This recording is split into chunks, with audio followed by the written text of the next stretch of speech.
Olá, gente querida, sejam todos bem-vindos. Hoje é dia 25 de abril.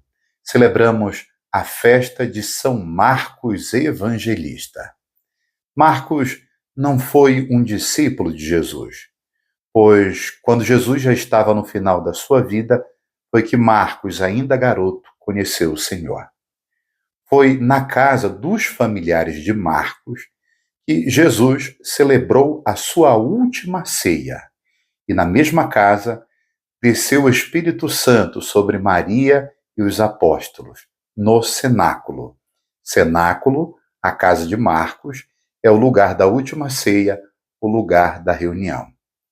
Quando ele cresceu, ele se tornou discípulo tanto de Pedro quanto de Paulo. E ele escreveu um manuscrito e levou até Pedro. Pedro ficou encantado, pois ali Marcos tinha escrito toda a vida vitoriosa de Jesus Cristo, aquilo que ele tinha escutado, aquilo que ele tinha visto. E Pedro sugeriu que aquele manuscrito fosse lido em todas as comunidades cristãs. E desse modo, aquele manuscrito se tornou o primeiro evangelho que nós temos, exatamente o Evangelho de Marcos. O símbolo deste evangelista é o leão, porque Marcos começa no seu evangelho falando de João Batista que estava no deserto e gritava, pedindo para que se preparasse os caminhos do Senhor. Assim como um leão que está no deserto e ruge. Vamos pedir a este santo evangelista que interceda por cada um de nós, principalmente para sermos fiéis ao Senhor. O Senhor esteja convosco, Ele está no meio de nós. Proclamação do Evangelho de Jesus Cristo, segundo Marcos. Glória a vós, Senhor. Naquele tempo, Jesus se manifestou aos 11 discípulos e disse-lhes: Ide pelo mundo inteiro e anunciai o Evangelho a toda criatura. Quem crer e for batizado será salvo. Quem não crer será condenado. Os sinais que acompanharão aqueles que crerem serão estes: expulsarão demônios em meu nome, falarão novas línguas. Se pegarem em serpentes ou beberem algum veneno mortal, não lhes fará mal algum. Quando impuserem as mãos sobre os doentes, eles ficarão curados. Depois de falar com os discípulos, o Senhor Jesus foi levado ao céu e sentou-se à direita de Deus. Os discípulos então saíram e pregaram por toda parte. O Senhor os ajudava e confirmava a sua palavra por meio dos sinais que a acompanhavam. Palavra da salvação. Glória a vós, Senhor. Jesus diz aos discípulos: Ide pelo mundo inteiro e anunciai a boa nova a toda criatura. Isso significa que o cristão ele deve sair, não pode permanecer parado. Sair para onde? Anunciar o quê? Sair para os seus e anunciar a boa nova, o evangelho, especialmente a mensagem de que Deus é exclusivamente amor. E esse amor, quando é acolhido por todos, a vida ganha um novo sentido, uma nova orientação. Já nos sentimos partes de um projeto divino e não olhamos mais a vida como se fosse acaso todos os seus acontecimentos. Quem crer e for batizado será salvo. Aqui, o verbo crer não é tanto aceitar, aderir a uma doutrina, a uma verdade da fé.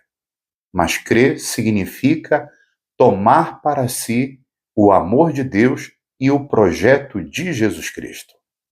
E uma vez que isso está em nós, nós transmitimos aos outros, porque amor recebido deve ser amor partilhado. Será batizado. Para os primeiros cristãos, o batismo era a expressão de conversão, mudança de vida, ou seja, sair de si para ofertar algo na comunidade dos crentes, dos irmãos. Os sinais que acompanharão aqueles que crerem. O Evangelho elenca 4 sinais. O primeiro, expulsarão demônios. O demônio é símbolo daquilo que aliena, aprisiona. E os cristãos são chamados como libertadores de todas aquelas pessoas que acreditam nas ideologias que são ultrajantes e que são um símbolo da morte. Segundo sinal, falarão novas línguas. Que línguas são essas? É a língua do amor, da ternura, da compreensão. Terceiro sinal, se pegarem serpente ou beberem algum veneno mortal, não lhes fará mal algum. O que isso quer dizer? Aquele que tem Jesus no seu coração já não deve mais viver abalado pelos venenos da maldade desse mundo, mas continua o seu caminho sereno e firme.